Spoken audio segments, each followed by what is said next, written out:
ఉన్న బంగారాన్ని విడిపించి ఆ రోజు ఆన్లైన్ రేటుకే మేము కొంటాం. Sharma gold company. నమస్తే, వెల్కమ్ టు సుమన్ టీవీ. నేను గిరిజ.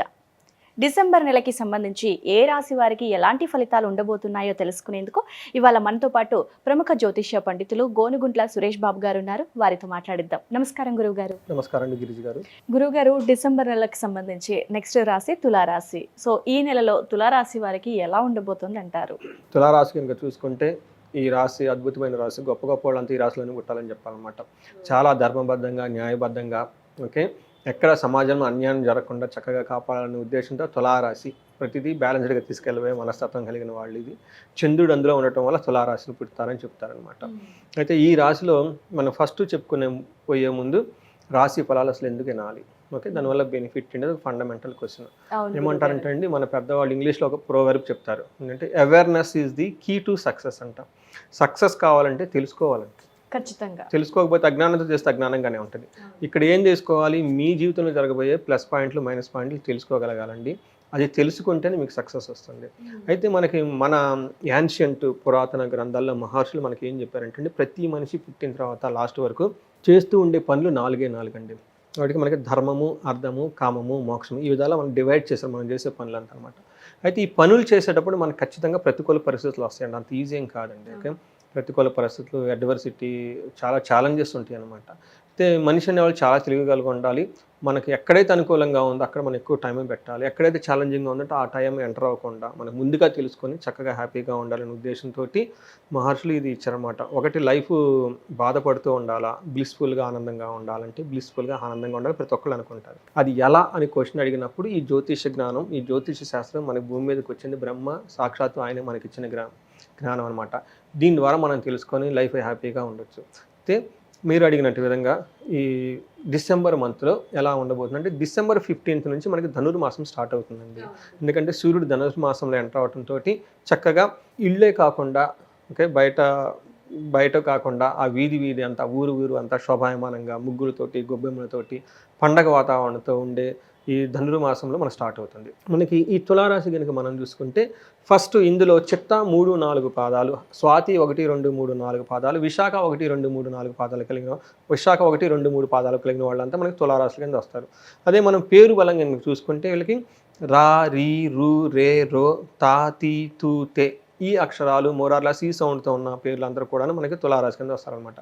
ఈ తులారాశి వాళ్ళకి 4 యొక్క గ్రహాలు చూసుకొని వాటిని స్థితిని బట్టి రిపోర్ట్ చేయడం జరిగిందనమాట. ఫస్ట్ సూర్యుడు ధనుసు రాశిలో 15th ప్రవేశిస్తున్నారు. తర్వాత వీళ్ళకి శుక్రుడు మకర రాశిలో ఉన్నారు. ఇది డిసెంబర్ 2 నుంచే ఉంటున్నారు. తర్వాత కుజస్తంభన జరిగి లాస్ట్ మంత్, ఈ మంత్, వచ్చే మంత్ అంతా కర్కాటక రాశిలో మనకి శుక్రుడు, కర్కాటక రాశిలో కుజుడు ఉంటారండి. తర్వాత బుధుడు వచ్చేటప్పుడు వృశ్చిక రాశిలో ఉంటూ ఉన్నారు, తిరోగమన స్థితిలో ఉన్నారు.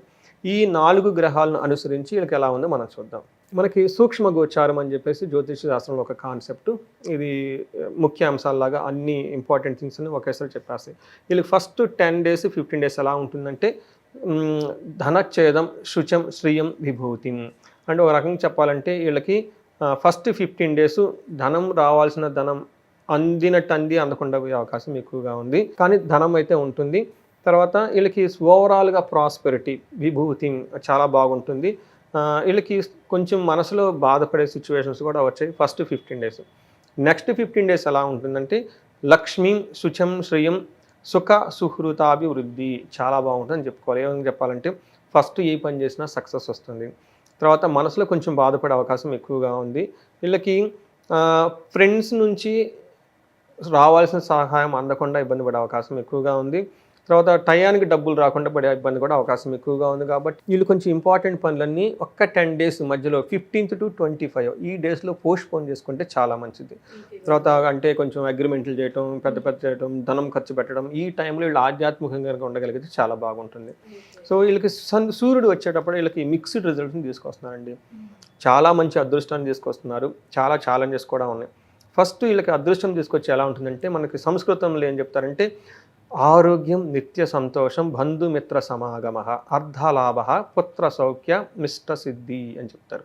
దాని మీనింగ్ ఏంటంటే, ఆరోగ్యంగా ఉంటారు, నిత్యం సంతోషంగా ఉంటారు, బంధుమిత్రులతో బాగుంటారు, చక్కగా అందరితో కలిసి వెళ్ళిపోతూ ఉంటారు. ఇంకేం చెప్తున్నారు, అర్ధలాభం, ధనం బాగా ఉంటుంది, పుత్ర సౌఖ్యం, పుత్రులతో చాలా ఉంటుంది, ఇష్ట సిద్ధి, అనుకున్న పనులన్నీ అయిపోతాయి అంట. ఇవన్నీ వీళ్ళకి సూర్యుడు ధనుసు రాశిలో ప్రవేశించగానే ఒక 10 days చాలా బాగా యోగతినిచ్చే టైం అని చెప్పుకోవాలి. అయితే వీళ్ళ ఛాలెంజ్ కూడా ఎక్కువగా ఉంటుంది. అంటే నిందాపరాధ కలహం నిర్దోషిచ్చ, అంటే ఇలా తప్పు లేకపోయినా కానీ వీళ్ళు ఏదో తప్పు చేశారని పెద్దవాళ్ళు వీళ్ళు తిడతారంట, అందుకని కొంచెం జాగ్రత్తగా ఉండాలి. తర్వాత ధనక్షయ పుణ్యార్థ లాభ నాశనచ్చ అని చెప్తారు. అంటే ధనం కోల్పోతారు. మంచి పనులు గనక ఏదైనా గనక చేస్తే అందులో ఆటంకాలు వచ్చే అవకాశం ఎక్కువగా ఉంది. దానికి రావాల్సిన పుణ్యం రాకుండా నాశనం అయిపోయే అవకాశం ఎక్కువగా ఉంది. విచారం, చాలా బాధపడే అవకాశం ఎక్కువగా ఉంది. అంటే సూర్యుడు మంచిని తీసుకొస్తున్నాడు, కొంచెం ఛాలెంజెస్ని కూడా తీసుకొస్తున్నారు కాబట్టి వీళ్ళు గమనించుకోవాలి.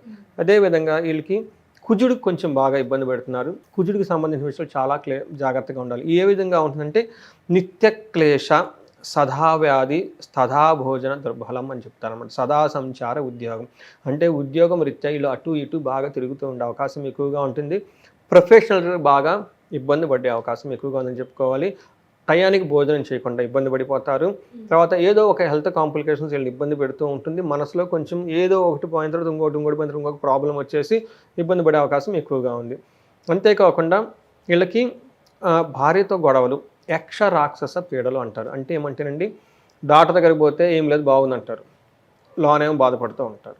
నైట్ టైం పడుకుంటే కాళ్ళు లాగటం, చేతులు లాగటం, చెడు కళలు రావటము, నిద్ర కూడా పట్టకపోవటం, అనవసరమైన ఫోన్ కాల్స్ డిస్టర్బ్ చేయటం, ఈ టైప్ అంతా వాళ్ళకి ఎక్కువగా ఉండదు. కనపడిన మీద ఏదో ప్రాబ్లమ్స్ ఎక్కువగా ఉంటుంది. వీళ్ళకి వాహనాల వల్ల గాయాలయ్యే అవకాశం ఎక్కువగా ఉంది కాబట్టి ఏదైనా వెహికల్స్ నడిపేటప్పుడు చాలా జాగ్రత్తగా ఉండాలి. ఇదంతా మనకి కుజుడు వల్ల. కుజుడు అంతేకాకుండా వీళ్ళకి సంతాపం, కాలతిక్రమణ భోజనం, అంటే కర్మ లాభచ్చ. ఏదైనా కనుక పని చేస్తే ఆ పనిలో వీళ్ళకి లాభం రాదు. రెండోది, భోజనానికి తినడానికి కూడా టైం ఉండకుండా చాలా టూ మచ్ వర్క్ చేస్తారు. అంత వర్క్ చేసినా చివరికి లాభం లేకుండా ఇబ్బంది పడే అవకాశం ఎక్కువగా ఉంది కాబట్టి కుజుడు తులారాశి వాళ్ళకి కొంచెం బాగా ఛాలెంజింగ్గా ఉన్నారని చెప్తారనమాట. శుక్రుడు ఎలా ఉన్నారు? శుక్రుడు కూడా వీళ్ళకి మిక్స్డ్ రిజల్ట్ ఇస్తున్నారండి. కొంచెం ఛాలెంజెస్, కొంచెం ప్రాబ్లమ్స్ క్రియేట్ చేస్తున్నారు. శుక్రుడు ఏ విషయంలో వీళ్ళకి ఛాలెంజింగ్ ఉంటుందంటేనండి, స్వబుద్ధి, బంధు సన్మానం, స్త్రీ సంభాషణ సంభ్రమ, పుత్రమిత్ర కళాత్రి విద్యాగోష్ఠు అని చెప్తారు. అంటే వీళ్ళకి శుక్రుడు ఏం చేస్తున్నారంటేనండి, స్త్రీలతో మాట్లాడటానికి ఆసక్తిని క్రియేట్ చేస్తారు. పుత్రులతోటి, మిత్రులతోటి, బంధువులతోటి చాలా చక్కగా ఉంటారు. విద్యాగోష్ఠులు, హైయర్ ఎడ్యుకేషన్ గురించి మాట్లాడుకోవటం, తర్వాత పురాణాస్ వాళ్ళ గురించి మాట్లాడుకోవటం, మంచి మంచి విషయాల గురించి మాట్లాడుకుంటూ ఉంటారు, సంతోషంగా ఉంటారు. అయితే వీళ్ళు 4th హౌస్లో 10th హౌస్లో కూడా ఉండటంతో కొంచెం ప్రొఫెషన్ రిలేటెడ్ మ్యాటర్స్లో స్త్రీల ద్వారా, లేదంటే ఆపోజిట్ సెక్స్, లేడీస్ అయితే జెంట్స్ అయితే వాళ్ళకి ఆపోజిట్ సెక్స్ ద్వారా కొంచెం ఇబ్బంది కలిగే సిచ్యువేషన్స్ ఎక్కువగా తీసుకొని వస్తున్నారు కాబట్టి చాలా జాగ్రత్తగా ఉండాలి. వెకులం, ఎప్పుడు ఏదో ఒక బాధపడటం, స్త్రీ సౌఖ్యం లేకపోవటం, అవమానం, వ్యవహారాలలో ఏదైనా కనుక స్టార్ట్ చేస్తే అపచయం కలగటము, ఇవన్నీ మనకి 10th హౌస్ ద్వారా శుక్రుడు వీళ్ళకి మిక్స్డ్ రిజల్ట్స్ తీసుకొస్తున్నారండి. ఒక రకంగా చూస్తే మనకి ఈ తులారాశి వాళ్ళకి 40% బాగుంది, ఒక 60% చాలా అనుకూలంగా లేదు, చాలా జాగ్రత్తగా ఉండాలి అనేది మనకు చూపిస్తుంది అనమాట. మనకి అంగగోచారం అని ఇంకొక కాన్సెప్ట్ ఉందండి జ్యోతిష శాస్త్రంలో. వీళ్ళకి ఏం చెప్తారంటే, ఈ జ్యోతిష శాస్త్రం చిత్తా నక్షత్రం వాళ్ళకి స్వాతి, విశాఖ, ఈ 3 ఇందులో ఉంటాయి. ఫస్ట్ చిత్తా నక్షత్రం కనుక చూసుకుంటే వీళ్ళకి చాలా బాగుందని చెప్పుకోవాలి. ఎలా బాగుందంటే, ఐశ్వర్యం ఉంటుంది, జయం ఉంటుంది, క్షేమం ఉంటుంది, ధనలాభం ఉంటుంది. కానీ వీళ్ళకి ఎక్కడో ఒక చోట భయపడే సిచ్యువేషన్స్ వస్తాయి కాబట్టి చిత్తా నక్షత్రం వాళ్ళు చాలా డేర్గా, కాన్ఫిడెంట్గా ఈ మంత్ ఉండొచ్చు భయపడకుండా.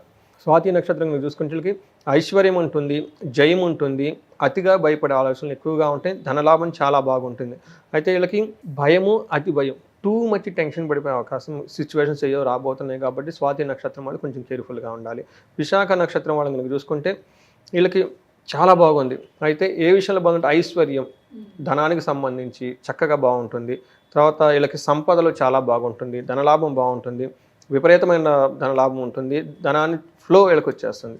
అయితే విశాఖ నక్షత్రం వాళ్ళకి 3 ఛాలెంజెస్ ఉంది. ఒకటి, ఏదో వీళ్ళకి హాని జరుగుతుంది ఏదో ఒక సందర్భంలో. ఇది కూడా డేట్స్ December 11th నుంచి December 22, ఈ 10 daysలో వీళ్ళకి అనుకోని విధంగా ఒక హాని జరుగుతుంది. దాని ద్వారా చాలా భయపడిపోతారు. అది అవుతుందో లేదో అని ఇంకా టూ మచ్ భయం కలిపే సిచ్యువేషన్స్ అన్నీ రావచ్చు. కాబట్టి ఈ విశాఖ నక్షత్రం వాళ్ళు కొంచెం కేర్ఫుల్గా ఉండాలి ఆ 10 daysలో. అయితే మనకి మృత్యు నక్షత్రాలు అంటారు. ఈ నక్షత్రం బట్టి కనుక మనం చూసుకుంటే చిత్తా నక్షత్రం వాళ్ళకి సూర్యుని వల్ల ప్రాబ్లం, అధికారం వల్ల ప్రాబ్లం ఉంటుంది. స్వాతి నక్షత్రం వాళ్ళు చాలా కేర్ఫుల్గా ఉండాలి. ఎందుకంటే శని వల్ల ఒక ఇంపాక్టు, సూర్యుని యొక్క ఇంపాక్ట్ కూడా వాళ్ళ మీద పడుతుంది, 2 క్రూర గ్రహాలు కాబట్టి. విశాఖ నక్షత్రం వాళ్ళు కూడాను జ్యేష్ఠ నక్షత్రం వల్ల సూర్యుని వల్ల కొంచెం ఇబ్బంది పడే అవకాశాలు ఎక్కువగా ఉన్నాయండి. ఓకే గురుగారు, అయితే ఇప్పుడు మీరు రాశితో పాటు నక్షత్ర పరంగా కూడా వివరణ ఇచ్చారు కదా, అయితే రాశి పరంగా 40% బాగుంది, 60% బాగోలేదు అన్నారు.